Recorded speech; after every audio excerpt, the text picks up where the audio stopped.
আজই ডাউনলোড করুন আর এনজয় করুন আপনার পছন্দের শো। ওরা আমার পিছনে ধাওয়া করা শুরু করে। আমি কি করব, কোথায় যাব কিচ্ছু বুঝতে পারছিলাম না। আমি তারপরে দৌড়ে মন্দিরের পিছনে, মায়ের মূর্তির পিছনে লুকিয়ে যাই। একটা জিনিস আমি বুঝতে পারছি না, তুমি গাড়ি থেকে নামলে কখন? মেঘরাজ বুঝতে পারেনি, কিন্তু আমি নিজেকে বাঁচানোর জন্য গাড়ি থেকে ঝাঁপ দিয়ে দিয়েছিলাম। তুমি গাড়ি থেকে ঝাঁপ দিয়েছিলে? মানে আমি বুঝতে পারছি না, তোমার তো ক্ষতি হতে পারতো। কি করেছো তুমি সব? মেঘরাজও তো খারাপ করতে পারতো আমার, তাই না? না, আমার খুব একটা বেশি চোট লাগেনি। আমি পড়ে যাওয়ার পরে যখন আবার ওঠার চেষ্টা করি, দেখি কয়েকটা লোক আমাকে তাড়া করতে আসছে।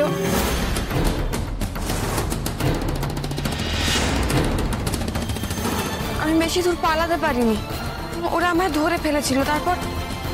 তারপর ওরা আমাকে জোর করে একটা গাড়িতে তুলে নিল। তারপর আমি কোনো রকমে সেই গাড়ির থেকেই নিজের কয়েকটা জিনিস ফেলতে যাচ্ছিলাম।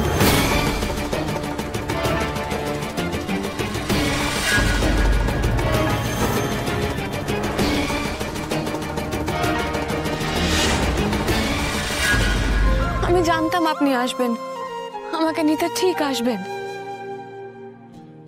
মন্দিরের সামনে ভিড় দেখে ওরা গাড়ির স্পিড কমাতে বাধ্য হয়, আর আমি সেই সুযোগে গাড়ি থেকে নেমে পড়ি। তারপরে এই মন্দিরের দিকে ছুটতে থাকি। ওরা আমার পিছনে ধাওয়া করা শুরু করে। আমি কি করব, কোথায় যাব কিচ্ছু বুঝতে পারছিলাম না। আমি তারপরে দৌড়ে মন্দিরের পিছনে, মায়ের মূর্তির পিছনে লুকিয়ে যাই। আমি সারা রাত মায়ের মূর্তির পিছনে লুকিয়েছিলাম। পুজো শুরু হলো, কিন্তু ভয় বেরোতে পারিনি। আমি তারপরে আপনার গলা পেলাম, আপনার গলার আওয়াজ পেয়ে আমি সাহস পেলাম বেরিয়ে আসার। কারা ছিল? এত বড় একটা কাজ করে ফেললো কারা? আমাকে জানতে হবে। কাদের এত বড় সাহস? মেঘরাজ তো নয়, কে আছে? বের করতে হবে। আর থাক না, আর কোনো কিছু জড়াস না কোনো কিছুর মতো। আমি বলছি তোকে সব। অপর্ণার গায়ে হাত দিয়েছিলে আর তুই থাক না বলছিস? ছেড়ে দেবো এত সহজে? সব থেকে বড় কথা হচ্ছে অপর্ণাকে পাওয়া গেছে, ওকে বাড়ি ফিরিয়ে নিয়ে যেতে হবে, এটাই বড় কথা। সবাই ওয়েট করছে, বাড়ি যাবে তো।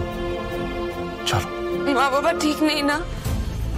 নিশ্চয়ই খুব খারাপ কিছু ভেবে বসে আছে। না না অপর্ণা, শোনো, তোমার মা একটু অস্থির হয়ে আছেন, কিন্তু মেয়ে তার, তুমি বাড়িতে নেই, অস্থির হবে না? কিচ্ছু হবে না, তুমি বাড়ি চলো, সব ঠিক হয়ে যাবে। এসো।